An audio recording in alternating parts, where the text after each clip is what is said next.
squares view, but then when you each start speaking, I'll go to a speaker view.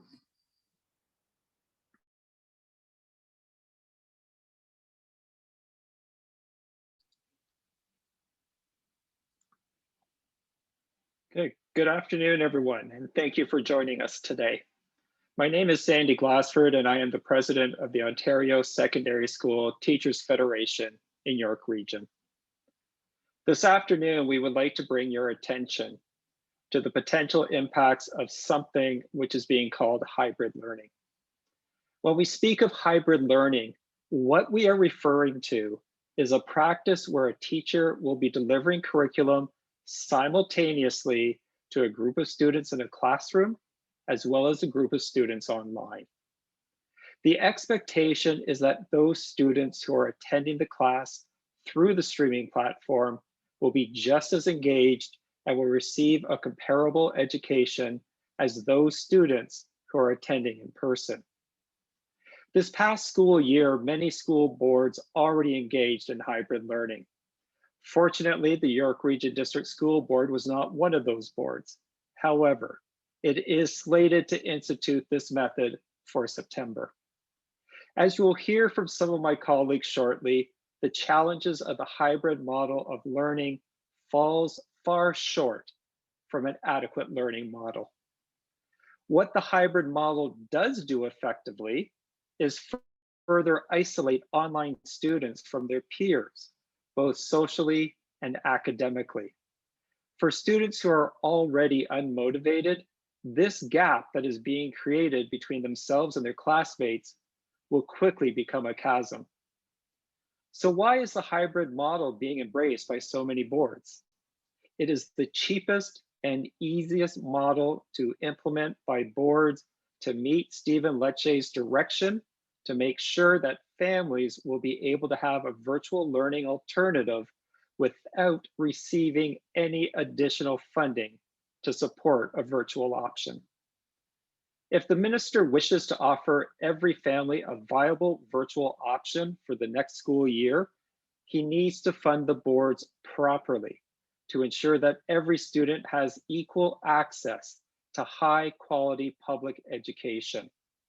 Students, for whatever reason, who are not able to attend in-school classes should not be disadvantaged because of this, or treated as dispensable or seen as collateral damage due to a pandemic.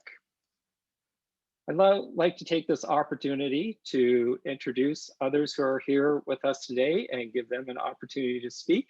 And we're going to begin with Julie Altamar D'Annunzio, President of the Ontario English Catholic Teachers Association, Toronto Elementary Unit. Thank you. I represent over 5,000 permanent and occasional elementary Catholic teachers in Toronto. In the TCSB, we did have a virtual school this year, but I've heard from so many of my colleagues here today across the GTA, and as educators, we know that the hybrid model is not beneficial for students, teachers, or parents. I have lobbied strongly since last summer not to have this type of model introduced at the elementary level at my board. And I'm here today to support all of my affiliate colleagues as we do not want to see this hybrid model become a permanent fixture in our education system. It is unfortunate that this government has not chosen to expend the necessary funds to provide our students with the education that they deserve. As with many of this government's education initiatives, the hybrid model is not about delivering quality education to our students, but it's just about saving money and shortchanging our children. Thank you. Thank you, Gail. Next, I would like to pass it over to, Julie. Next, I'd like to pass it over to Gail Bannister-Clark, President, Elementary Teacher, Peel Elementary Teachers Local. Thank you. I'm here today representing over 7,300 elementary teachers in the Peel District School Board. And I'm here with my colleagues today to demand for a high quality education learning model that supports all learners. The hybrid learning model is one that does not support students. In Peel, the hybrid model has not been taken off the table for our elementary students with special education needs. We spent this entire year with a learning model for our special ed students like this. It was hybrid and it did not work. It did not support students. Every student deserves an educator's full attention, and these students need more focused attention and support, not less. Our students with exceptionalities and unique learning needs cannot and should not be expected to manage with only half their teacher's attention in any given moment. The hybrid model does not allow for equity of access for programming for students. It fails to protect the privacy of educators and the students in their care. Additionally, we know that Black and Indigenous students already face disproportionate outcomes as compared to their peers. As it relates to our students with special needs, it's critical that we acknowledge the intersectional identities of these students, of this student population, and the way in which the board's insistence on a model that does not center student success will only serve to further compound these inequities. Boards need funding in order to provide the best learning model for our students. With the recent release of the provincial budget, there was an opportunity to provide the necessary funding our public schools need. The Ford government released a plan that gave less money this year per student. It is obvious that education is not a priority for this government. We need all parents and community members to speak up and call on this government to provide the funding needed to put an equitable model in place. Our students deserve nothing less. Thank you, Gail. I would now like to introduce Jennifer Brown, President of the Elementary Teachers of Toronto. Thank you. I represent 11,000 teachers, elementary teachers in Toronto. And this year we did not have a hybrid model. And it is being something that is being looked at to take place this upcoming school year. The question is why? Why must this happen? This is because of the chronic underfunding of this government.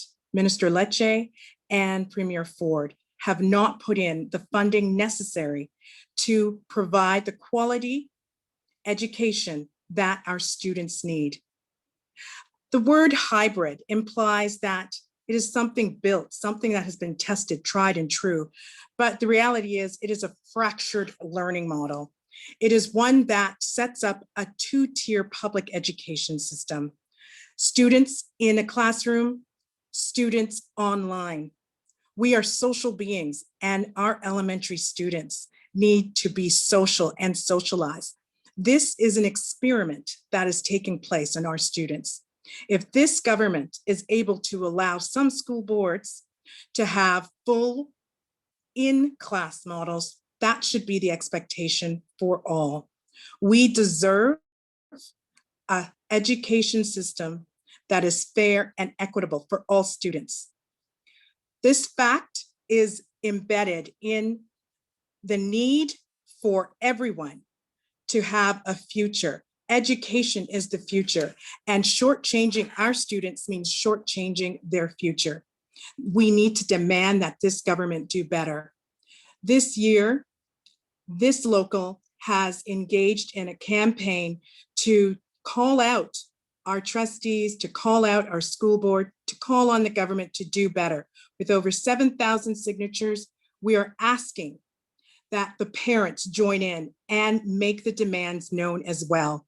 We need everyone to say that we deserve a public education system that serves everyone and a learning and teaching model that works and is not an experiment and does not have unsubstantiated claims with the models for learning for students and is not a workload for teachers. You cannot be in two places at once, and every student deserves a teacher's full attention, especially after the year that they've had thus far. Thank you. Thank you, Jennifer. Now I'd like to introduce Ryan Harper, President Acting, Ontario Secondary School Teachers Federation, Peel Teacher Bargaining Unit. Thank you. In Peel, members of the community have expressed concerns that the hybrid model has a negative impact on student learning, while also increasing the existing inequities that already exist in our society. The Peel District School Board is so worried about the overwhelming negative public pressure about hybrid learning that they've rebranded the term and are now calling it the community learning model. Whether you call it hybrid, the community learning model, or the fractured learning model, it's all the same thing, and it fails to center students in our schools. Every high school class in the Peel District School Board will be split between in-person and online students, sharing a teacher who will teach to both classes simultaneously. On top of that, Peel has also announced plans for a modified quadmester model for September, where students will have 2 courses per day rotating each week, and where teachers will have no scheduled prep time all day every second week. Preparing 2.5-hour lessons each day with no prep time is unrealistic on its own. But when teachers are also told that on top of all of this, these lessons must be split between in-person and online learners who will somehow be learning simultaneously with a shared teacher, it becomes impossible to do the job that our teachers usually love to do. The teachers and education workers in our public schools love their jobs. They love teaching students, and they love making a positive difference for young people in our communities. Unfortunately, the lack of investment from the Ford government for a safe pandemic learning model continues to make it impossible for our teachers and education workers to provide the high quality public education that the people of Ontario have come to know and expect. Thank you. Thank you, Ryan. I'd now like to introduce Melina, a student representing York Communities for Public Education. Hi, my name is Milena, and I'm a grade 9 learner in the York Catholic District School Board. Having experienced the hybrid model as a student this school year, I can provide firsthand account to the effects that it has on one's flow of learning. To the best of my knowledge, the hybrid model was brought in as an emergency response to the pandemic. School boards accepted this emergency type of learning as a result. It was a temporary measure with the goal to keep everyone safe. But in the process, we as students suffered. My ability to meet new friends and get to know and recognize my teachers is filled with challenges. When I'm a face-to-face student, there is very little opportunity to engage in conversation with my classmates. When I'm an online learner, the disconnect grows even greater. Cameras are off, the virtual meet is silent. Students lack a sense of connection and are feeling isolated. My teachers are torn between meeting the needs of their in-person and virtual learners. The hybrid model is not adequate, sustainable, or equitable. You have heard from parents, students, teachers, union presidents. What more are decision makers looking for? The obvious next step is to get rid of it. Schools require the funds and resources to ensure a return to a safe learning environment that also provides quality education, not a fragmented learning experience. The experiences I am sharing with you are not unique. To hear more student voices, connect with your communities for public education to understand why there cannot be a hybrid model in September. Hybrid increases the chances of learning gaps. It disables social communication and limits students in far too many areas. I want to return to school in the fall with teachers who are equipped to meet student needs. I would like the opportunity to sit in the cafeteria with my friends. And at the end of the day, I would like to be able to share positive stories about my learning experience at the dinner table, rather than feeling the need to constantly express my frustrations. Recently, YCDSB trustees unanimously approved the funds to eliminate the hybrid model in the elementary panel. My hope is that September 2021 brings some sense of normalcy where all students across Ontario will return to a safe learning environment that does not involve the implementation of the hybrid model. Let's hope our government is listening and is willing to provide adequate funding to make all of this happen. Thank you. Thank you, Melina. I'd now like to introduce Mike Totten, President, Ontario English Catholic Teachers Association, York Region. Good morning. It is clear as we plan for the fall that the majority of our parents prefer in-school learning rather than remote learning. In York Catholic, only 3.4% of parents responding to the board survey selected remote learning. We have had hybrid learning in our elementary and secondary panels now for a year. Seeing this up close, I can tell you that this is not what quality education looks like. The hybrid model in both the elementary and secondary panels was nothing more than the complete failure of both the board and the government to meet the needs of students who will continue to fall well behind on the academic milestones that would have been achieved with regular in-person learning. The Minister of Education himself acknowledged the very same this year. He said it's important that our kids return to school because we know that in-person learning is key to creating stability for students and improving mental health. This also means our minister needs to invest accordingly in our system to make this happen. Through the advocacy of parents, our students, and our unions, York Catholic District School Board has moved to fully in-person and fully remote classes in elementary classrooms as of last Thursday, as it was quite clear that students struggled significantly with the hybrid model, and the additional mental stresses that it placed on teachers was becoming unbearable. I would like to thank our Board of Trustees for allocating the unfunded monies necessary from their reserves in order to make this happen. Now, additional investments are needed to eliminate the hybrid model in our secondary panel. Secondary teachers need to go back to a regular semester, as do their students who need some stability. It is the hope of all that in the fall, we will be able to provide stability to all education stakeholders, as the goal should be to return the education system to a regular learning year for students. One thing is adequately clear to me. There is no equity in hybrid. Thanks. Thanks, Mike.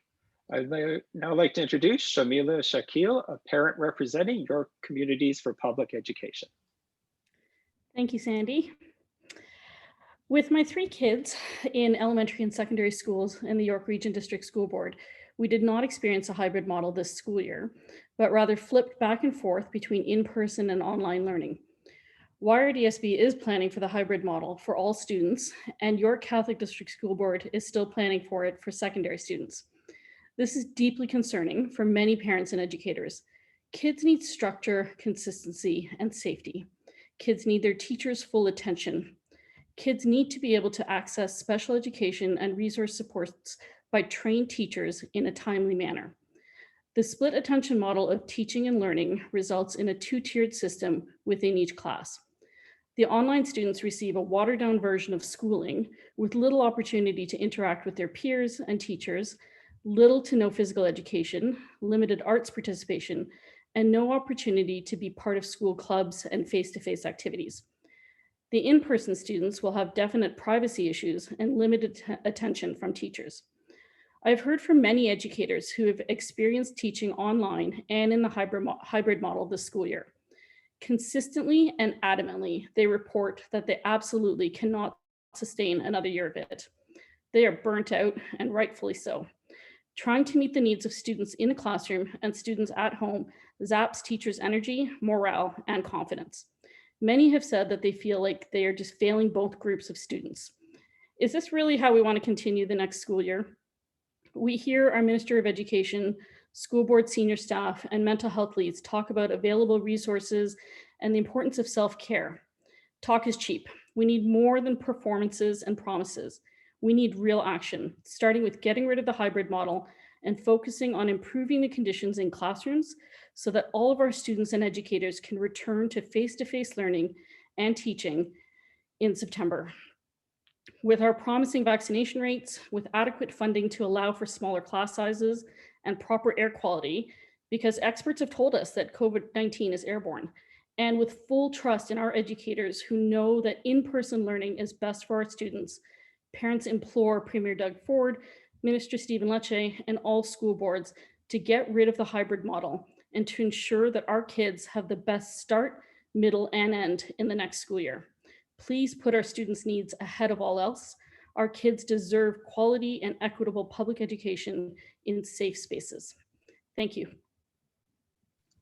Thank you, Shamila. I'd now like to introduce Pete Mackay, President, Ontario English Catholic Teachers Association, Toronto Secondary Unit. Thank you, Sandy. Parents across the province have been making it clear this year that they oppose hybrid models, and they certainly don't want them to continue into the new school year. We repeatedly hear about the negative impact that disengagement has on the mental health of our children, and yet this government continues to push this destructive model. You can't just plunk students in front of a computer or in a room where none of them can get the attention they need and deserve. It undermines their education and their mental health. Students belong in the classroom, and every effort must be made to get them back there safely. Hybrid models represent the failure of Ford in his duty of care to our students and children, and it must be done away with. I urge every parent and civic-minded individual to contact their local school board trustees and MPPs. Hybrid fails students, hybrid fails teachers, and hybrid fails families. Thank you. Thanks, Pete. I'd now like to introduce Laura Walton, CUPE's Ontario School Board Council of Unions. Thanks so much, Sandy. Proud to be here today representing education workers, including over 20,000 education workers across the GTA. On their behalf, I want to repeat what our colleagues here today and our allies have already said. The best place for our kids to learn is in the classroom. A hybrid model of education is something that in some areas was forced upon us at the height of a pandemic. But no one should pretend that it delivers the high quality education and services that our students deserve. The Ford government is offering the hybrid model to parents and children as a choice, but it's a bad choice. It's a bargain basement choice, one that robs our students. Especially in the early years, children in Ontario are taught by a team made up of educators, notably designated early childhood educators and teachers, but sometimes with the support of educational assistants, speech-language pathologists, behavior therapists, and other learning specialists. A hybrid model reduces the effectiveness of that team and their ability to reach out and teach the whole child. Nor can a hybrid model replace the community of caring adults who make up a school, but whom children won't see on their screens. I'm talking here about custodians, school secretaries, child and youth workers, IT technologists, psychologists, social workers, in short, education workers who look out for the welfare and well-being of children every single day. They are the people who can and do help identify the student who is having difficulties, the young person facing abuse, the teenager in mental health crisis, the student who's feeling isolated. A hybrid model of education cannot replace the day-to-day engagement with education workers. CUPE education workers are calling on the Ford government to scrap the hybrid learning in Ontario. We need real investments in our schools so that students can return in September to in-person learning in classrooms where they'll have teachers and education workers to provide them with the best quality education, one in which they deserve and one in which has not been able to be delivered under this current government. Thank you. Thank you, Laura. Now I'd like to introduce Leslie Wolf, President, Ontario Secondary School Teachers Federation, Toronto. Good afternoon. Thanks, Sandy.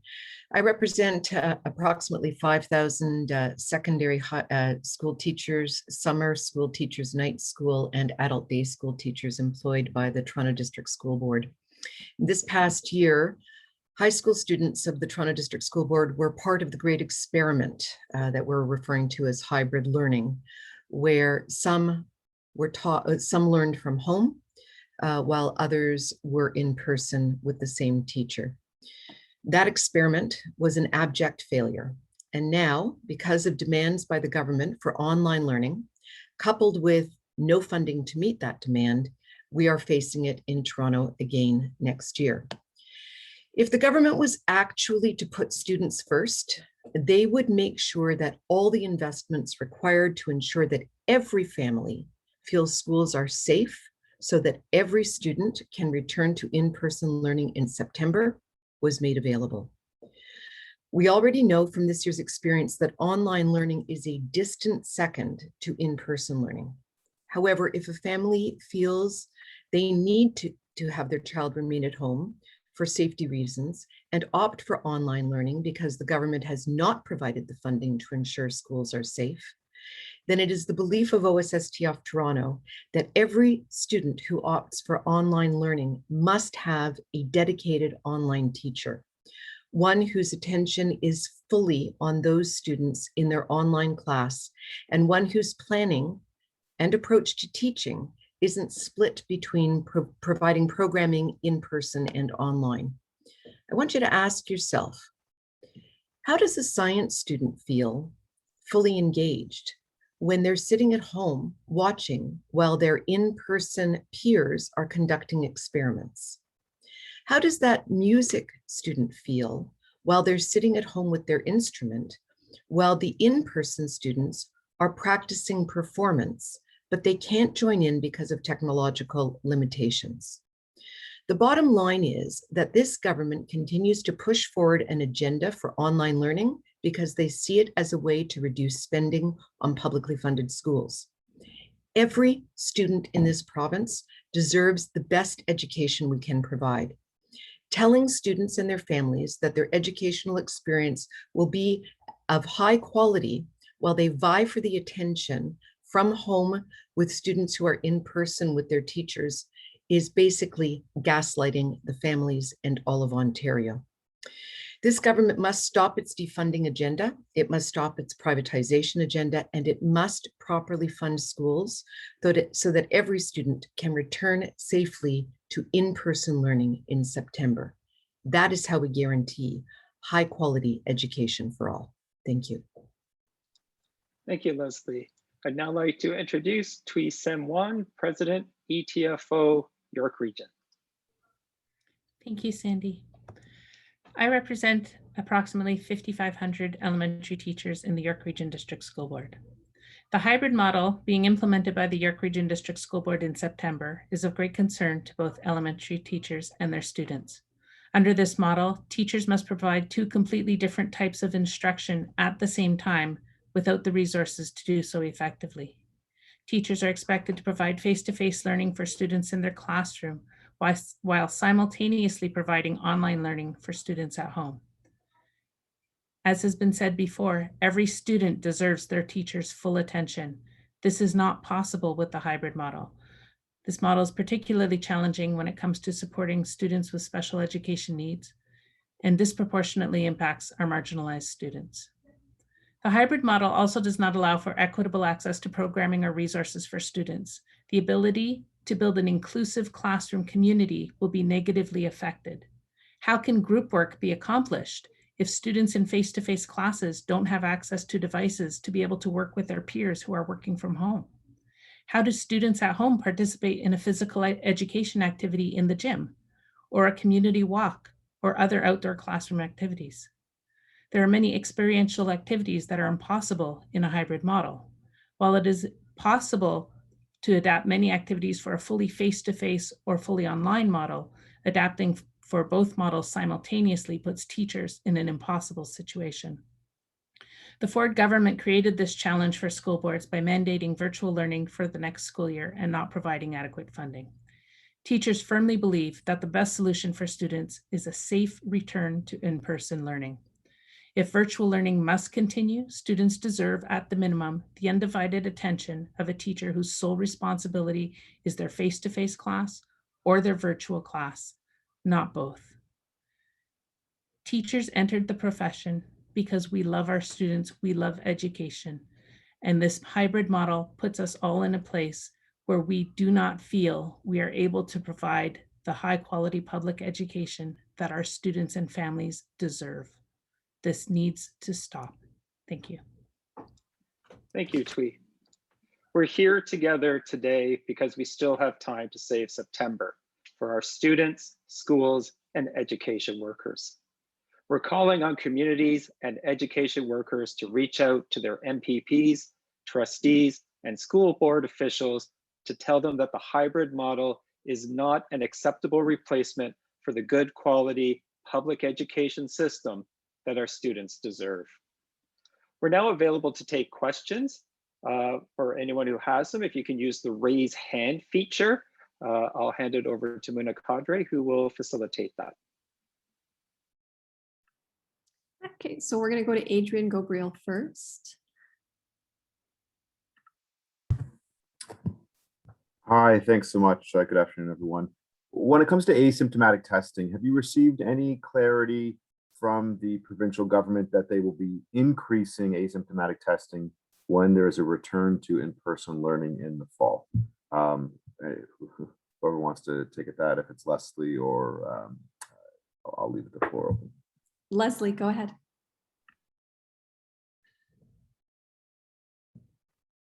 Thanks very much for the question. And I just want to go back a little bit because there's never been asymptomatic or very little asymptomatic testing provided in schools. The government made a commitment when it reopened schools in the wintertime that it would achieve a certain level of asymptomatic testing in order to ensure schools were safe places. It did never come close to achieving that level. And we have had no word that what was a failed experiment in asymptomatic testing to begin with is going to be continued into the fall. Depending on the public health situation with COVID in the fall, would you be open to pushing the government to perhaps close down parts of the economy so that we can get a sustained return to in-person learning? Is there thoughts on that? If there was, like, had to close down, let's say indoor dining is open in September, perhaps close that down or close something down so that we can get kids back into school and keep them in school. Leslie, go ahead. If anybody else wants to jump in, I'm happy to. I'm happy to put my hand down. But I think that there's a false dichotomy in the question that there needs to be a choice made between the economy and safe schools. If the government were to provide the appropriate investments required to make sure that schools are safe, then if there were to be another outbreak, schools could remain open while the government deals with what's happening in communities.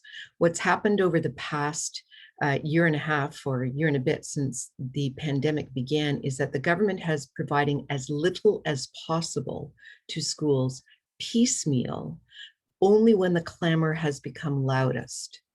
And as a result, nobody is sure that schools are safe. The government has complete control over whether there's a perception and a reality of safe schools. And it is in that perception and in that reality, which comes from proper funding, that the rest of the economy can be protected while keeping schools open.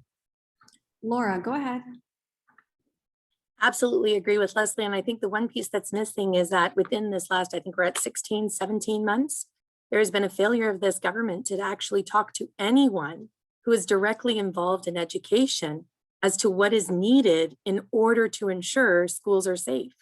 There is this reliance on this team of people that does not include anyone you see here representing to even know what we need or what needs to happen in schools or how it's actually being deployed in schools. We hear a lot from this minister that he's had some great conversations with school board trustees. Those folks aren't in our schools. The one group that has never been consulted in 17 months about schools and how to keep them safe is sitting here before you. And to date, here we are once again, end of June, and it's just a complete deja vu to end of June last year with a minister talking about some magical plan that may come into play in July. And to date, none of us have been consulted on what actually needs to happen to keep our schools safe and to ensure that our students are safe and we can continue being there. Sandy, go ahead. Yeah, I think it's also just important to add to that what Leslie and Laura have just said, that speaking from the OSSTF provincial office perspective, they have reached out numerous times and said, we are more than willing to come and help and engage in those conversations. And they have never received a response from that invitation. Do we have any further questions? Those are my questions. Thanks so much, everyone. Thank you. Sandy, there are no further questions. Okay, thank you everybody for joining us today. And we really hope you will reach out to your MPPs and your trustees and move forward this very important issue, and we can have safer schools come September. Thank you. And for the reporters joining us, the actual video, the recorded video will be available in the Google Drive in the next 15 minutes. Thank you so much for joining us today.